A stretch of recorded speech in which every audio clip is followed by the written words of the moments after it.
Friend, good afternoon. এখন 4টে বাজে আর afternoon নেই। চলো ছাদে আছি, এই যে দেখতে পাচ্ছ এখন দিনের হালত। এখানটা আমরা এখানে জায়গাটা থাকি, দেখে বুঝে নাও, নাম বলবো না। তো এটা রাত্রেবেলায় দেখাবো ভিডিওটা, নাম আমি কোনো ভিডিওতেই বলবো না, কারণ কি এগুলো এখন ছাড়া মানা আছে, তাই ছাড়িনি। একটা ভিডিও পোস্ট করব। তো আমরা যেখানে থাকি এই জায়গাটা যারা যারা চেনো কমেন্ট করবে। জায়গাটা এখানটা পুরো রাত্রিরে চারদিক পুরো অন্ধকার হয়ে যায়, এদিকগুলো কিচ্ছু থাকে না। পুরো 8টার সময় কারেন্ট যায়, সকাল 5টা-6টায় আসছে কারেন্ট প্রত্যেক দিন।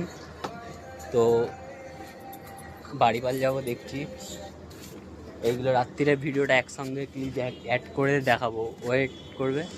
তো ফুল ভিডিওটা দেখলে বুঝতে পারবে।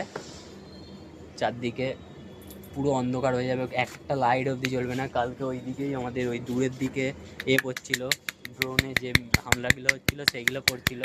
এই চুদির ভাইটা ছিল আমার সঙ্গে ছাদে। তো আরও 3জন ছিলাম আমরা, ভিডিও করেছি। ওইসব ভিডিও আমি ছাড়তে পারবো না, কারণ কি ওটা রুলসের বাইরে। তাই দেশ নাগরিকতার জন্য অত ওইসব ছাড়া উচিত না। আমার বোকাচোদা ভিডিওটা কন্টিনিউ করতে দিচ্ছে।